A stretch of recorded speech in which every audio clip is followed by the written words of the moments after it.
wabarakatuh. Alhamdulillahirabbil alamin. Assalatu wassalamu ala asrofil anbiya'i wal mursalin wa ala alihi wa ashabihi ajma'in, amma ba'du.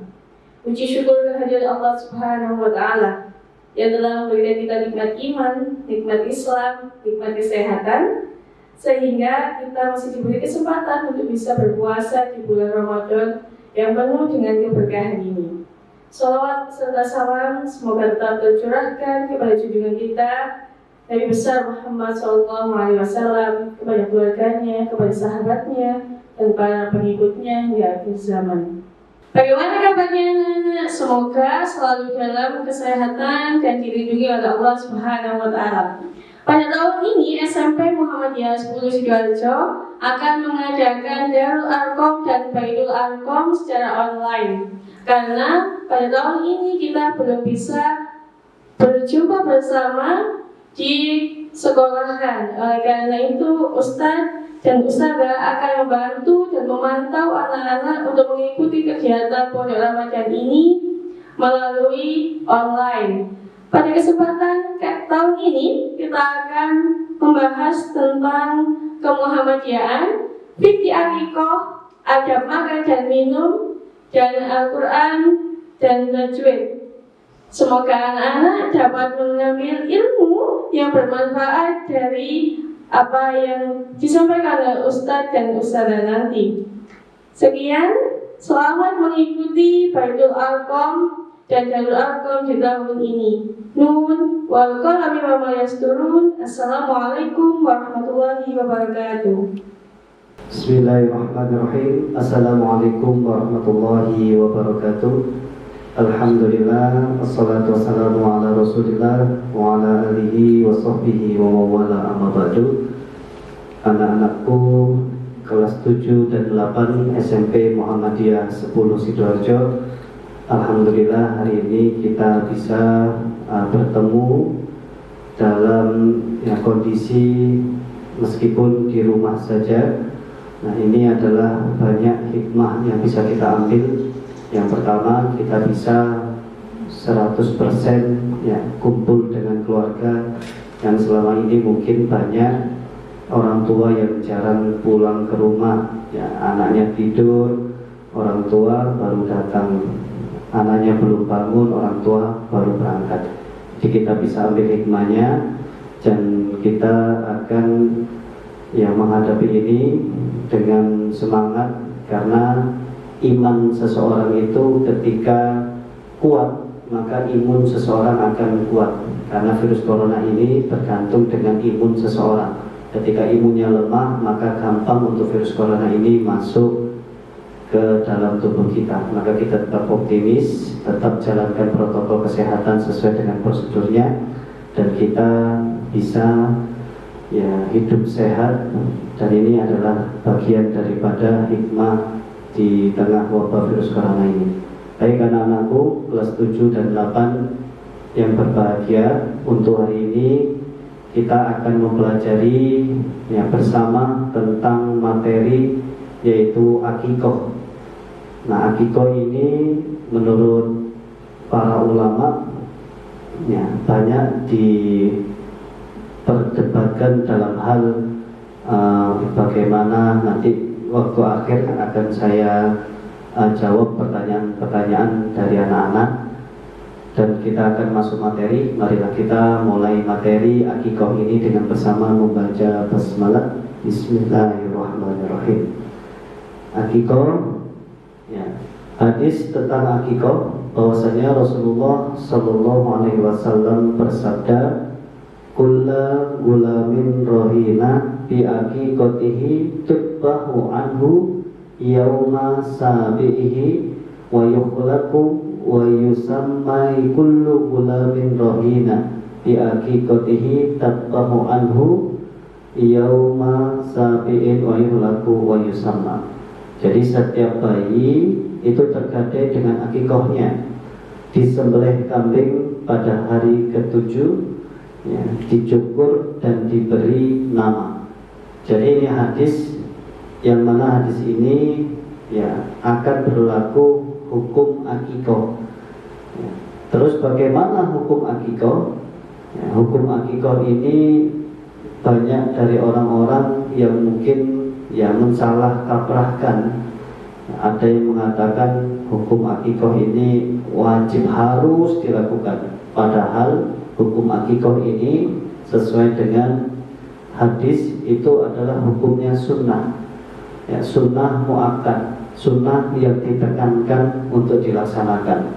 Berarti kalau ada timbul pertanyaan, apakah akikah itu orang yang tidak diakikahi itu tidak boleh? Maka jawabannya tidak. Ya, santai saja. Ketika kita menjalankan kehidupan, ya, selama hukum itu sunnah, maka tidak ada kewajiban kita untuk melakukan. Ya, ini kita berdasarkan hadis dari Amr bin Shu'aib.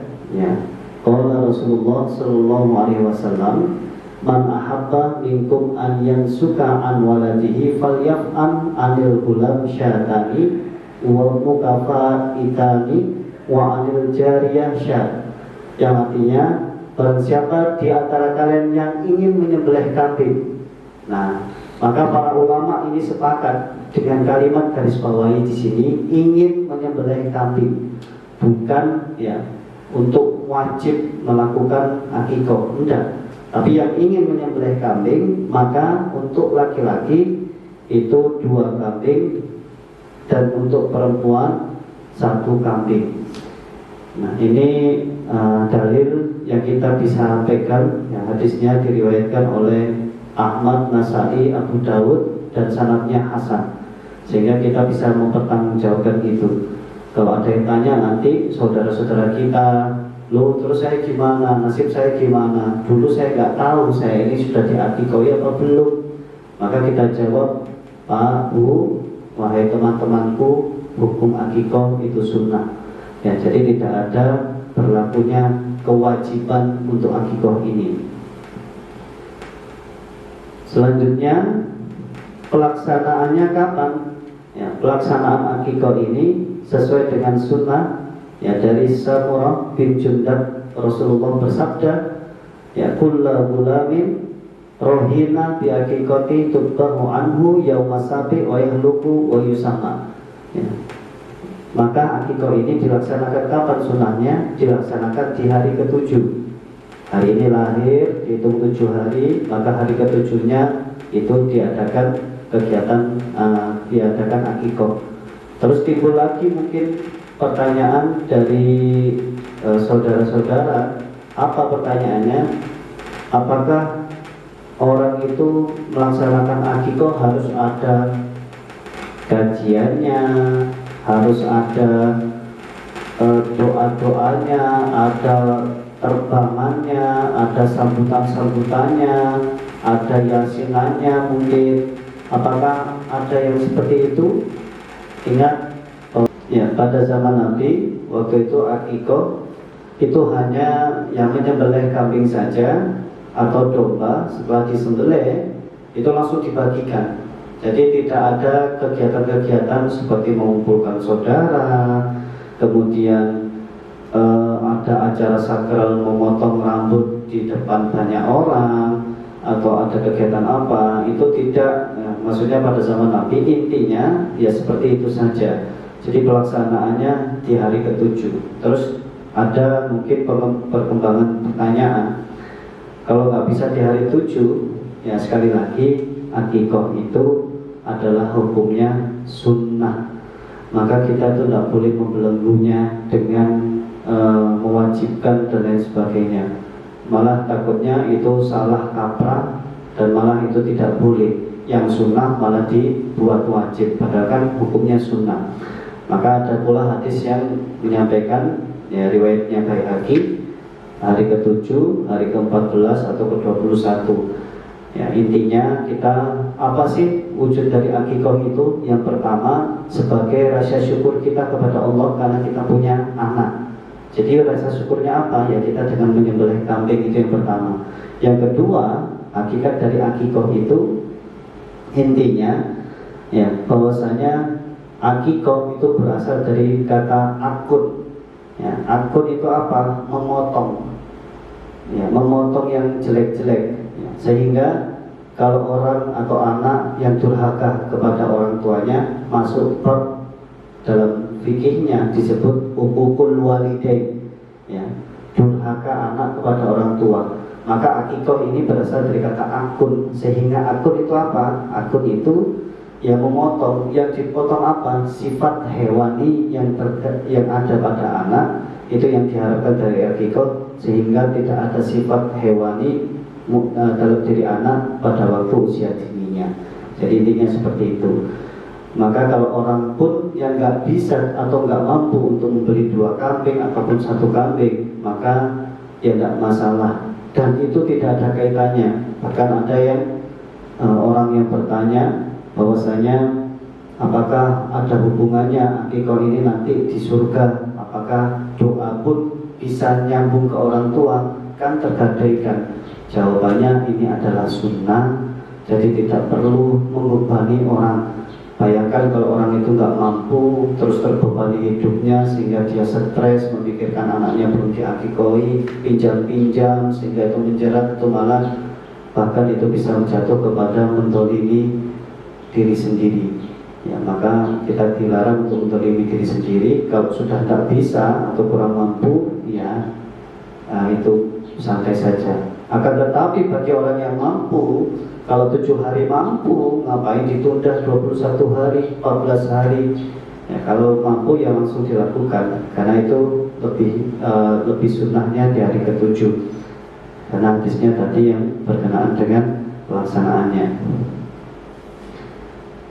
Jenis hewan akikoh, yaitu adalah kambing atau domba, berdasarkan hadis. Dan ini yang menyampaikan adalah Aisyah. Ya, Aisyah berkata, anna Rasulullah sallallahu alaihi wasallam amarahum anil gulam syatani mukafiatani wa anil jariyah syat. Yang digarisbawahi di sini adalah syatani. Syat, ya, syat itu bisa kambing, bisa domba. Jadi kalau kita akikoh, ya, di tingkat Arab pun, ya, di Arab pun meskipun ada unta, ya tetap kan ada kambingnya di sana, ya tetap ada dombanya di sana. Jadi yang diprioritaskan untuk hewan jenis sembelihannya adalah kambing atau domba.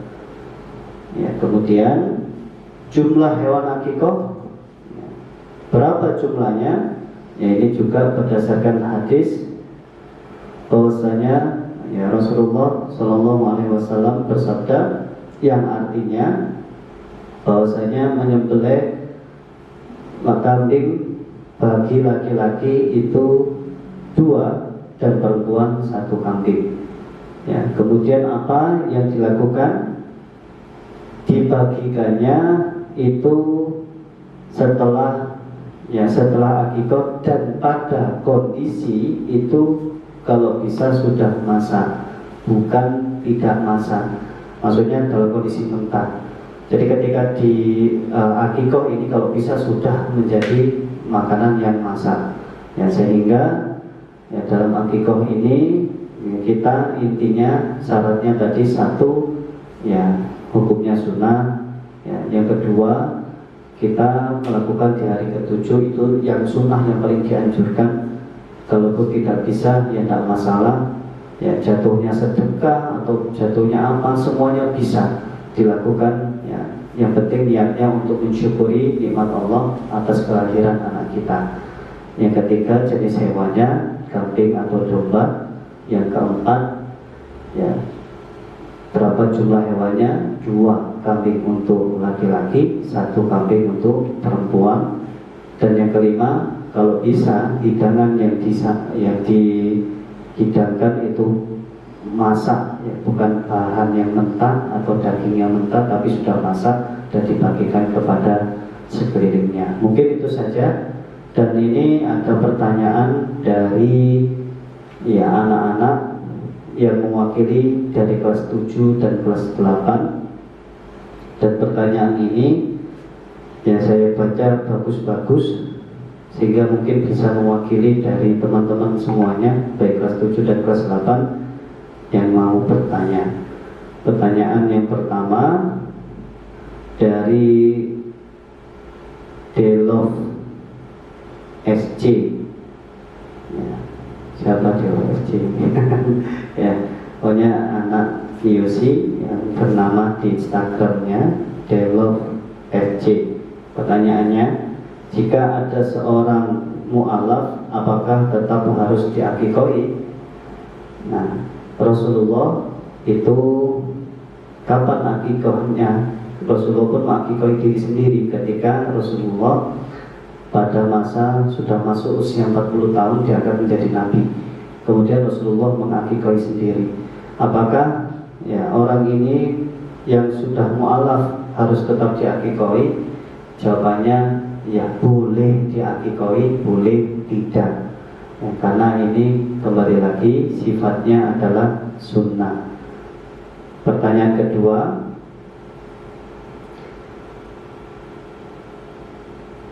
dari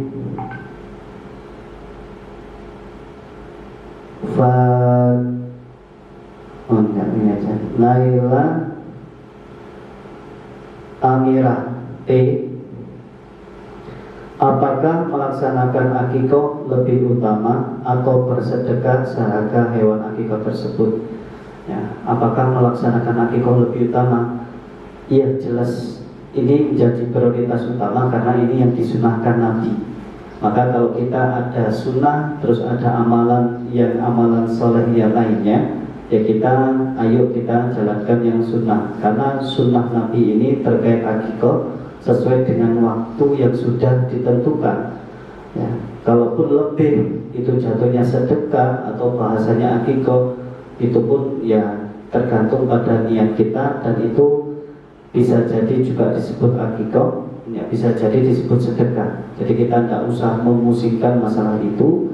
Kalau ada aturan sesuai sunnahnya ya hari ke-7. Kalau di luar hari ke-7 semampu kita kapan ya boleh. Ya intinya kalau akikah itu akan terhilangkan ketika anak itu sudah masa balik. Karena tanggung jawab akikah itu orang tua ke anaknya, bukan anak sendiri yang melakukannya. Jadi tugas orang tua itu ke anaknya, sunnahnya seperti itu. Jadi ketika anak sudah usia balik, kan anak itu mukallaf itu terbebani oleh amalan. Ketika salah yang mendapatkan dosa, ketika baik yang mendapatkan pahala. Jadi ya tidak masalah atau kita prioritaskan akikahnya ya, daripada sedekah tersebut.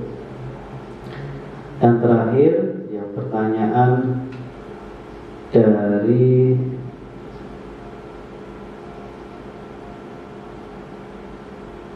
Nanas ZH23. Ya, saya melihat sebuah artikel yang disitu dituliskan bahwa saat akikah setelah mencukur rambut bayi, maka ditimbang lalu pertimbangan rambut tersebut diganti dengan emas dan perak. Apakah itu benar? Karena saya tidak pernah mendengarkan tentang hal itu sebelumnya. Oke, ini pertanyaan yang terakhir. Jadi tentang rambut bayi. Oke. Memang ada hadis Rasulullah yang menjelaskan ketika ada rambut bayi ditimbang dan itu digantikan dengan perak, itu boleh dilakukan. Ya, apakah itu dianjurkan ataupun diwajibkan? Enggak. Ditimbang ataupun enggak, ya enggak masalah. Tapi ya boleh melakukan atau tidak. Tapi kalau emas ini masih dipertentangkan masalah kedhaifan hadisnya. Mungkin itu saja yang bisa saya sampaikan. Semoga ini bermanfaat. Selamat baca di rumah anak-anakku kelas 7 dan 8, siswa-siswi SMP Muhammadiyah 10 Sidoarjo. Ya, semoga ini bermanfaat dan bisa mencerahkan untuk kita semua. Wassalamualaikum warahmatullahi wabarakatuh.